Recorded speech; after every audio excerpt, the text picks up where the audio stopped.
Sudah siap di depan layar kaca Anda? Sudah siap dong ketemu saya Kak Rose di acara Rumpi No Secret. Wow, kencang banget ya lagunya. Ada Daniel Pojoksana yang menemani kita hari ini. Dan tentunya juga sudah hadir beberapa bintang tamu yang akan berbagi ceritanya. Ada cerita apa sih yang menarik? Pasti menarik, sabar ya. Kita ke pojokan dulu untuk membahas apa sih yang lagi ramai di luar sana. Ya akan kita bahas karena ada banyak sekali netizen yang juga berkomentar maupun kepo-kepo. Baik itu untuk hal-hal yang datang dari dunia nyata maupun dari dunia maya. Jadi ini dari dunia apa ini ya? Dunia nyata sih sebetulnya. Tapi emang ramainya di dunia maya karena postingan-postingan yang membuat netizen itu ingin cocokologi. Apalagi beberapa postingan ini sebetulnya munculnya di konten eksklusif ya nggak sih? Atau enggak ya? Enggak ya? Nggak di konten eksklusifnya diposting. Siapa sih? Jennifer Copen ya. Karena Jennifer ini kan kayaknya banyak orang yang sayang banget sama dia, sama putrinya juga, Kamari gitu. Jadi kepo-kepo, apalagi kan sering juga Jen itu bikin konten sama Aisar, sama Justin Hubner, ya kan. Nah kemarin Jen itu update, dia lagi liburan ke London, ya. Tuh aku lihat postingan siapa ya kemarin itu ya. Postingan London tulisannya first class gitu, dia atau siapa sih? Dia bukan sih? Ke London, bikin aku iri soalnya ya, jadi pengen. Nah ini postingannya aku juga nggak loh kalau lihat, aku cuma nge-like gini doang. Ternyata ada netizen yang amat jeli gitu ya, melihat foto sepatu. Ya sebenarnya foto sepatu ini ada dua, satu lagi yang sepatunya warna apa sih, hitam apa hijau? Satu lagi yang waktunya warna putih ini. Terus bisa-bisanya loh netizen ini menduga-duga itu adalah Justin Hubner gitu. Jadi Jennifer Copen ke London ketemu sama Justin. Tapi ada temannya lagi juga kok gitu ya. Sampai ada yang komen gini, first debut Hubner di IG-nya Mamari walau cuman kakinya doang. Apakah cuman kakinya doang? Enggak sih, sebetulnya ada beberapa tanda yang membuat netizen menduga-duga oh mereka ketemuan nih di London. Salah satunya lagi ke toko apa sih? Toko jelly, boneka apa-apa. Pokoknya lokasinya sama, cuman fotonya beda gitu ya. Ini postingannya Justin, itu postingannya Mamari ya. Panggilannya sih Mamari, mamanya Kamari. Happy Jen gitu kan. Ya mudah-mudahan happy terus ya Jen.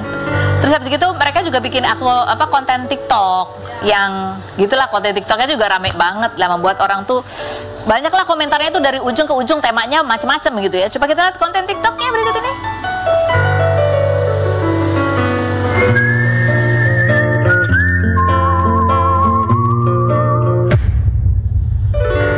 Aku sempat baca di konten itu kalau di X gitu ya, banyak orang yang berkomentar gini, khawatir kalau pemain timnas ini dekat atau kebanyakan bergaul sama selebgram, nanti takut nggak konsen, mainnya jadi nggak bagus gitu.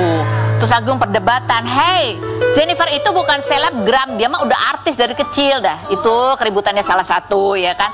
Ada lagi yang ribut gini, oh Jennifer tuh emang kalau lagi bucin tuh dikejar banget emang cowoknya gitu ya kan, kayak dulu sama suaminya katanya gitu. Nah itu membuat si Jennifer cukup emosi ya kan. Terus ada lagi nih satu foto yang menandakan mereka tuh ketemuan di London ya, Justin sama si Jen. JJ lucu juga namanya. Karena ya ini padahal aku bingung loh, soalnya yang depan yang kelihatan tangannya lebih gede itu kan kukunya panjang-panjang, yang di belakang kan kelihatan tangannya lebih kecil. Jadi iya, ini jari-jarinya siapa ya kan? Masa ini tangannya Justin Hubner cuma sekecil itu? Ya kan, udah gitu terusnya jadi siapa ini di komentar netizen ya. Ini komentar dia ya. Mereka nih pintar kalau keluar bareng di Indo, banyak paparazzi jadi keluarnya di LN itu luar negeri. Yang berikut di dunia lain, Kamari makan di warung. Maksudnya kan dia si Jen itu suka posting juga yang Kamari lagi di Indonesia, itu lagi masih sama neneknya ya, ditemenin ya. Yang berikutnya, halah just friend tapi effort lu pakai banget sampai jumpain Jusa ke sono. Jusa itu Justin Hubner ya. Aku sampai ngafalin loh, Jusa tuh siapa sih Jusa gitu. Berikut ada lagi, Mamari pulang nggak? Itu Kamari makan apa sih? Makan apa sih tuh di blur-blur? Oh dia lagi makan di pantai gitu kan? Apa ya udah lanjut ah. Ya udah aku bingung dah kalau menguak tabir ini, kayaknya aku takut deg-degan juga ya. Apa sih yang di blur ini? Bikin penasaran. Ya berikut. Lah kata gak ada yang bisa gantiin Papa Dali. Wak. Iya, ini netizen juga banyak yang posesif gitu ya, yang kayaknya masih belum pengen lihat apa sih Jennifer itu punya teman laki-laki gitu kan. nggak apa-apa sih gitu kan. Terus ada jawabannya Jennifer Copen ketika dituding, lo ngapain ke London mau nyamperin Justin ya gitu. Jawabannya dia adalah gini, banyak duit bebas sayang, mau besok Afrika, umroh lagi, ke ujung dunia juga santai, gas aja gitu. Aku suka jawaban Jennifer. Ada lagi, ini apa? Udah? Komentar netizen ada lagi gak? Nggak ada, ya udah sih, namanya juga ya udah sih. Hidup kan terus berjalan ke depan, kita nggak pernah tahu ya. Tapi ingat Justin, konsentrasi kalau lagi main bola nanti ya. Baik, kita menuju ke bintang tamu kita yang pertama, ada Krishna Mukti. Ada apa nih? Jadi ada sebuah artikel yang membuat aku penasaran ya. Katanya sejak dia terakhir nyalek dan gagal di tahun 2019, itu modal yang keluar banyak banget. Sampai ada artikel bunyinya adalah keluar uang banyak gara-gara nyalek, sampai sinetron pun tak mampu menolong seorang Krishna Mukti. Wow, benarkah? Benarkah sekarang dia adalah menjadi penjual barang antik? Kita lihat dulu profil ya berikut ini. Hai, kita sudah kembali bersama teman lama aku. Hai, assalamualaikum. Waalaikumsalam. Terakhir kita ketemu belum pakai. Oh, belum ya? Belum. Oke, baiklah, sekarang ketemu lagi kita. Alhamdulillah, sudah hijrah. Alhamdulillah, insyaallah. Oke, di depan di meja ini ada beberapa benda ya, nanti kita akan jelaskan ya. Siap. Ini yang tengah itu apa sih? Ini juga aku penasaran ya. Kenapa kok kayak masih ada pasir-pasirnya ini? Baru digali apa gimana gitu ya. Oke, kita lihat dulu, ini ada artikelnya. Bunyinya gini, sinetron pun tak bisa selamatkan Krishna Mukti dari kebangkrutan, bunyinya gitu. Bombastis banget. Ini artikel 15 April 2025, which is baru gitu ya. Oke, siap. Ini kejadian tahun berapa sih emangnya kamu betul-betul keluar modal banyak banget untuk nyalek itu ya? Waktu pencalekan kedua 2019-2024 gitu kan, sebagai incumbent ya pengen lagi lah, pengen jadi lagi gitu ya. Jadi segala daya upaya, segala cara itu dikerahkan, termasuk ya uang tabungan, aset-aset, semuanya, termasuk pinjaman-pinjaman deh. Sampai gitu. ngutang-ngutang segala? Ngutang-ngutang gitu, karena kurang gitu loh. Karena kan pengen jadi lagi gitu loh. Enggak, sebelumnya emang nggak segitu banyak yang tahun waktu yang tahun 2014, waktu itu ketolong karena masih sering tampil di TV. Itu tuh bener-bener pengaruh banget. Popularitas tuh pengaruh banget gitu loh. Jadi orang ya pilih kita karena memang kita sering tampil gitu, waktu itu masih ingat gitu. Nah yang kedua kan udah nggak pernah tampil, jadi effortnya tuh plus biayanya jauh lebih besar. Nggak gitu. keterima lagi, nggak lolos lagi. Nggak lolos ternyata. Udah habis itu masuk pandemi. Masuk pandemi, kan tadinya gue pikir nggak apa-apa lah, gue nih nggak jadi anggota Dewan, gue bisa balik lagi ke sinetron sebagai artis lah gitu ya, kerjaan gue yang lama gitu. Pandemik dong. Astaga, gitu. Padahal utang berapa tuh kalau boleh tahu? Utang sih ada sekitar 2 eman lah. Tapi udah selesai. Udah selesai sekarang. Jualan barang antik. Serius, itu akhirnya menemukan jalan keluarnya dengan jualan barang antik. Ya, jadi ya memang disitulah ya, semua itu ada hikmahnya gitu. Selama bertahun-tahun gue ngumpulin barang antik, ada satu gudang.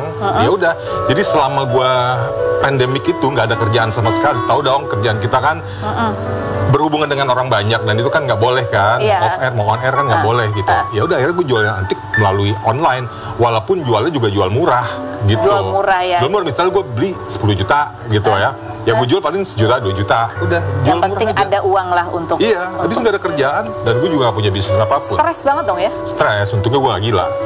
Serius, itu sampai sempat depresi segala nggak? Sempet gitu. Gue juga gini loh, maksudnya ini kedepannya gue gimana nih, karena kan ya? usia juga gitu, tahu sendiri kalau di dunia entertainment kan makin kita tuir gitu kan, makin gak dihargain gitu, makin kesempatan honor makin turun lagi ya, honor makin turun, makin sempit, dan itu gue alamin gitu loh. Jadi ya gue memikirnya tuh itu, hidup kan harus terus berlangsung, dan gue juga masih mikirin ini gimana nih tunggakan-tunggakan gue yang belum selesai pasca kampanye ini gitu. Pernah nggak inget nggak ada masa atau hari, momen dimana kamu tuh ngerasa bener-bener kayak takut banget, khawatir banget, depresi banget, sampai yang kayak udah ngerasa, aduh, udah nggak tahu deh, nggak menemukan jalan keluar. Ada itu tuh zaman-zaman pandemik gitu, karena nggak tahu kedepannya mau siapa. Uang di tabungan juga habis, nol sama sekali, bahkan minus gitu, utang masih numpuk gitu. Jadi bener-bener yang stres, depresi gitu. Udah alhamdulillahnya nggak kena COVID gitu aja sih gitu. Jadi ya masih alhamdulillah juga. Kalau kena COVID kan mungkin biayanya akan lebih besar lagi ya kan. Ya tapi alhamdulillah dikasih, Allah tuh tidak meninggalkan umatnya gitu loh. Kita dikasih jalan keluar. Lu kan masih punya banyak barang-barang antik, lu jual-jual aja kayak dapat kayak dapat hidayah gitu loh. Kayak tiba-tiba keinget, kenapa nggak itu aja dijual gitu. Gue jual-jual dan bener ternyata ya pas pandemik itu laku gitu loh, walaupun jual murah ya. Gitu. Kan jual aset segala macam sampai punya utang, tapi ada rumah. Rumah sekarang ada. Sekarang, gitu. waktu itu? Maksudnya rumah dari dulu. Oh, rumah dari dulu. Ada itu rumah selamat. Milik. Iya, itu selamat. Kirain sampai harus ngontrak gitu nggak ya? Enggak, kalau nggak gue paling telepon lu, Fan. Gue nginep di rumah lu ya. Numpang ya. Oke, ini langsung kita ini kan salah satu barang antik, contoh barang antik yang dikoleksi oleh Krisna Mukti ya. Ini yang paling tengah deh nih, di close up deh. Ya kan? Aku agak-agak serem gimana gitu ya. Coba deh lihat. Ini dari mana sih yang tengah ini? Ini dari Afrika Selatan. Afrika gitu, Selatan. Ya. Dan gue bener-bener dapetinnya dari suku asli orang sana gitu. Jadi ini untuk upacara orang-orang Afrika kan di sana banyak upacara-upacara gitu. Ini dipakai topinya tuh buat kepala sukunya untuk upacara. Oh, ini topi. Ini topi gitu. Boleh nggak dipakai serem? Nggak mau gue. Pokoknya nggak mau. Jadi dibeli kamu nggak pernah pakai juga? Enggak, gila. Tapi ini benar-benar pernah dipakai ya di sana ya? Iya, bukan cuma hiasan, bukan cuma pajangan. Bukan, ini tuh bukan souvenir, bukan. Gitu. Lo lihat aja kan di sini tuh emang ini barang lama. Iya, kayak gitu. habis kena hujan, kena apa gitu kan. Emang barang, dan gue tuh nggak pernah mau beli yang souvenir gitu. Artinya ya memang ini barangnya harus otentik gitu. Jadi ada ceritanya, ada sejarahnya gitu. Ini buat upacara apa biasanya nih? Gue nggak tahu deh kalau di sini upacara apa ya. Pokoknya kepala sukunya pakai topi ini. Pakai topi itu.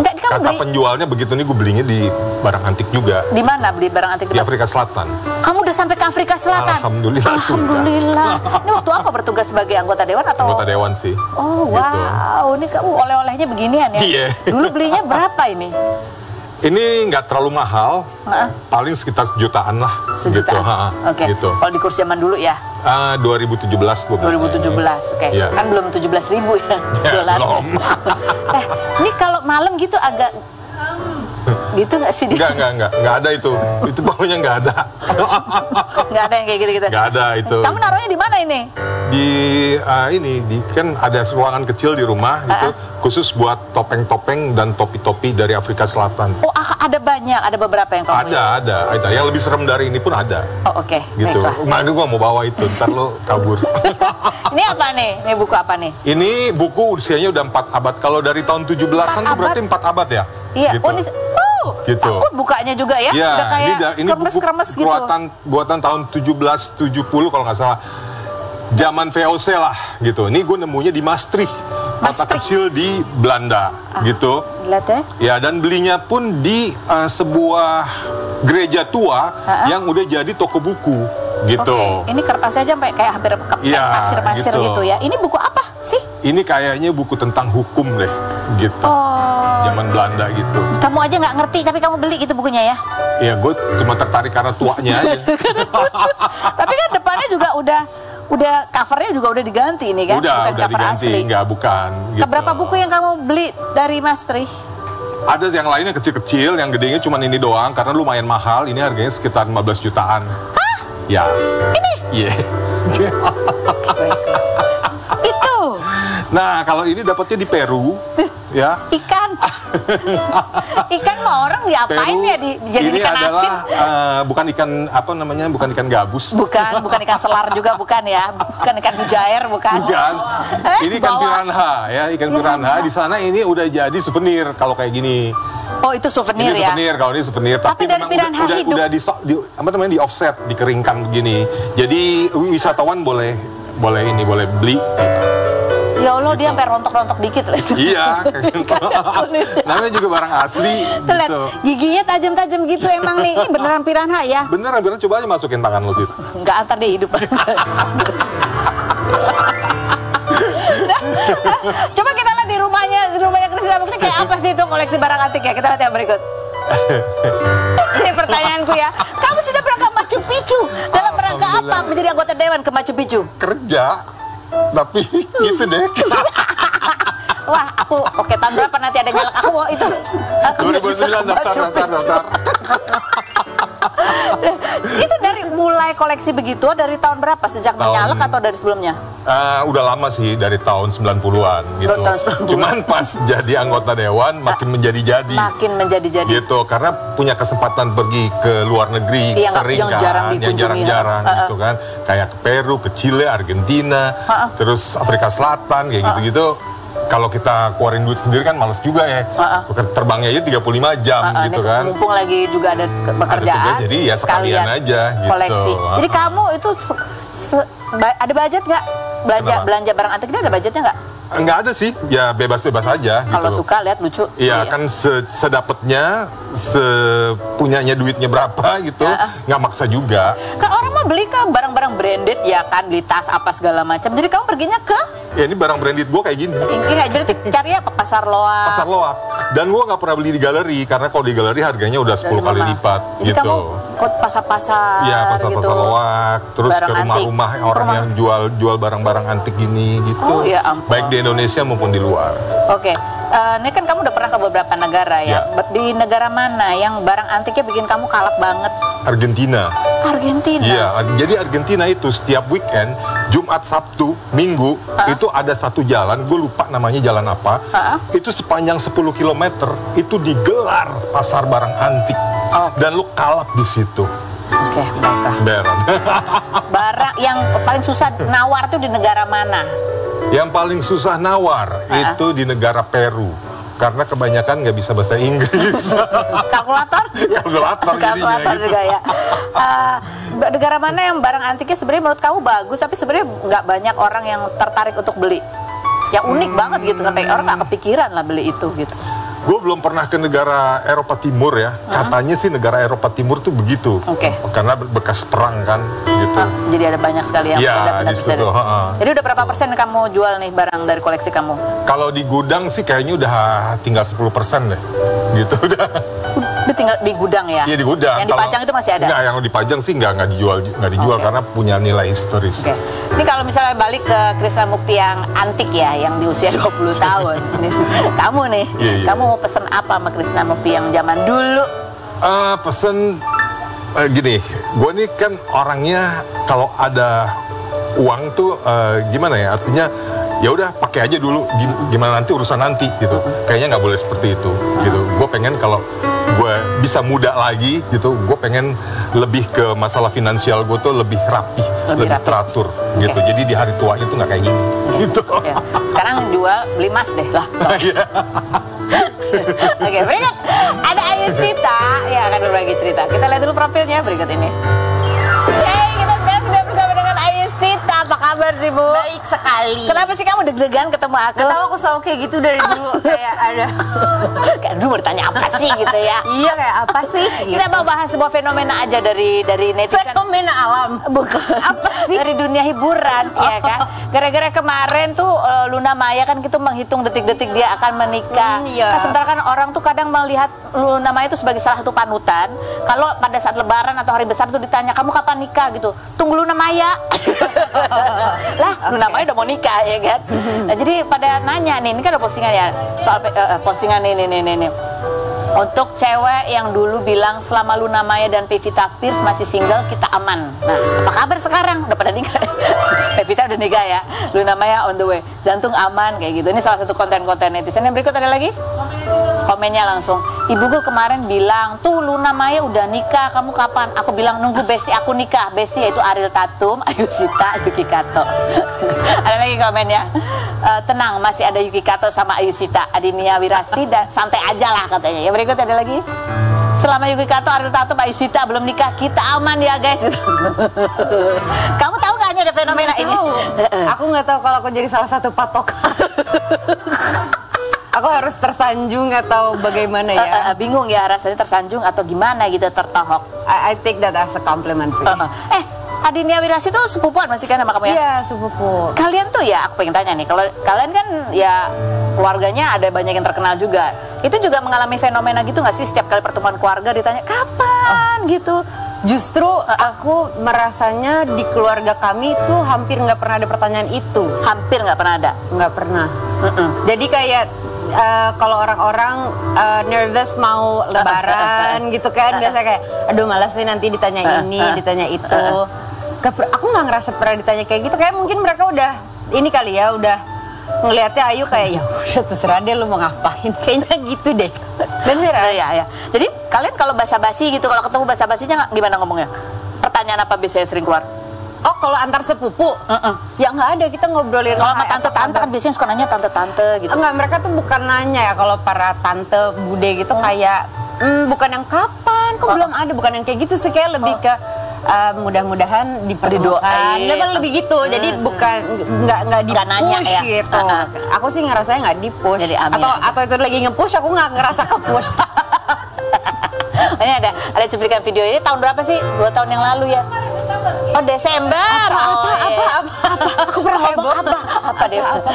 Kamu bilang juga, ya kamu ini salah satu dari pendapat kamu ya. Ini untuk mungkin buat sharing buat yang lainnya, sendiri tuh nggak apa-apa kok gitu ya. Kita lihat yang berikut. Nggak apa-apa, maksudnya sendiri tuh nggak apa-apa, as in I really can go makan. Aku sampai pernah makan hotpot sendirian, sampai orangnya, manajernya nanya kayak makannya sendirian aja. So, kayak kenapa orang mesti bingung kalau misalnya orang makan sendirian? Mungkin karena bingung ya, hotpotnya gede banget terus aku makan. I really enjoy that gitu. Aku bener-bener genuinely happy gitu for myself. I'm dating with myself gitu. Iya, aku setuju sih. Mungkin anak zaman sekarang juga banyak kayak gitu ya. Aku anak zaman sekarang. Oh iya juga. Aku juga. Itu kapan ya? Tahun lalu, tapi bukan akhir tahun lalu. Jadi sebenarnya waktu itu jadi banyak banget yang DM aku setelah Viti itu naik gitu. Karena aku ngobrol sama Om Erwin kan gitu. Dan sebenarnya kalau lihat di full podcastnya beliau, kayak aku bicara jauh lebih deep tentang nggak hanya kesendirian yang versi itunya aja gitu, tapi maksudku tuh aku bicara bahkan ketika misalnya sudah berpasangan pun gitu, tetap harus bisa sendiri gitu, maksudnya nggak bergantung ya. Iya gitu, maksudnya karena menurut aku ketika kita fulfilled, kitanya sudah utuh dengan diri kita sendiri, lebih mudah tuh buat berbagi. Betul. Kasih lah, kurang lebih gitu. Setuju ya.